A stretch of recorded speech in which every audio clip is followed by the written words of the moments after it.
My name is Gosia Lorenz, and I am facilitating consciousness on this planet, and I am empowering people. What is joy of living? What is that? Good question, isn't it? For me, joy of living is about being the space of joy, no matter what.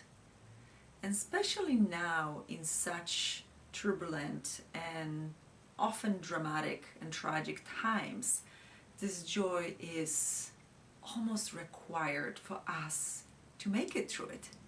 And joy is not just laughing maniacally and going around with the big grin on your face. It doesn't have to be that. It could be just this space, this energy that's inside of you that you're radiating everywhere outside, and being it and inviting other people to the space of this energy.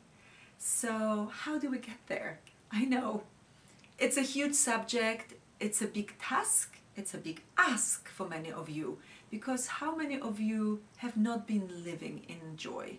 How many of you have not been living in happiness?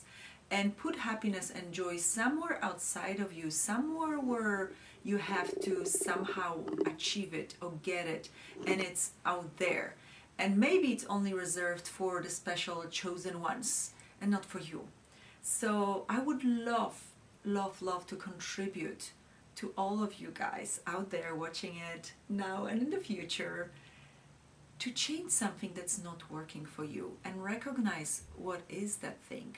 And I will do my best to guide you, to empower you, to invite you to a different space of being. Because you know what? We can't have it all. I know, sounds outrageous, but we can't have it all. And I know we all have some areas of our life where something is not working. Whether it's your body, whether it's your relationships, whether you're struggling with money and creation, or maybe you actually don't do anything you enjoy. So the first thing is to do something that you enjoy, to recognize what is it that you enjoy and what is it that you don't enjoy.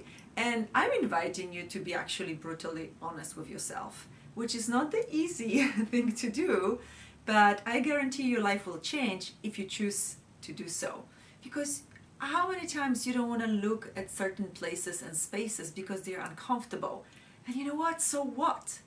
Do we have to suffer because something is uncomfortable? And how uncomfortable does it have to get for you to change something, right? So what if we didn't have to suffer and get so uncomfortable and our life falling apart and everything just dying around us and everything just going into a dark place, for us to choose something greater and easier and lighter and more beautiful and more joyful?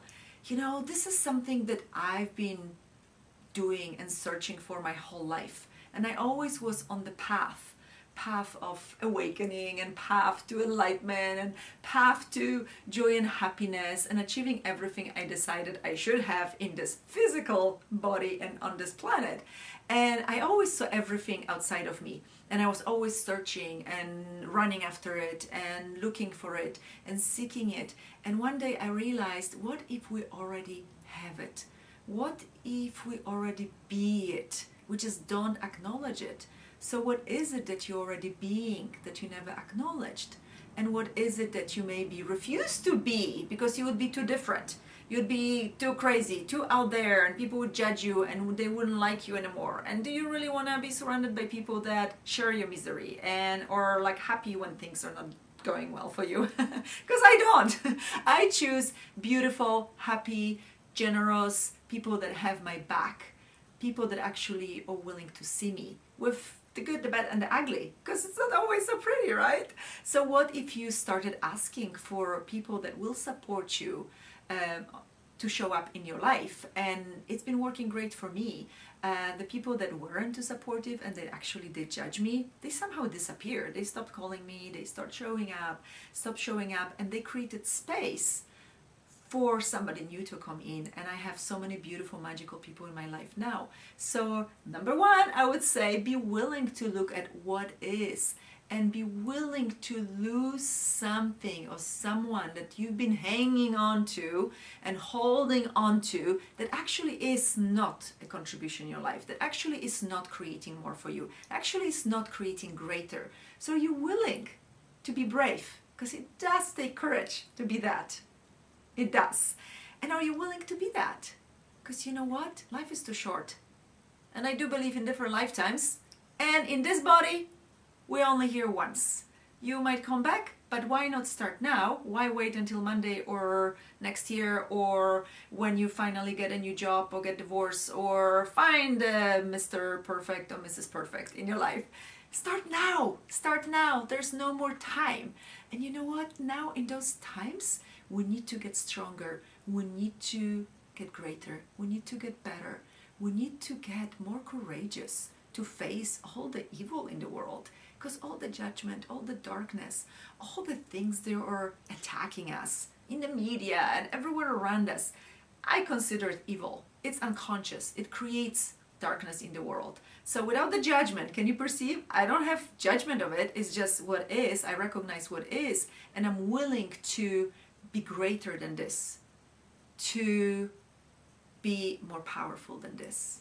And I'm inviting you to choose so. And I know the path might be bumpy and might not be too comfortable.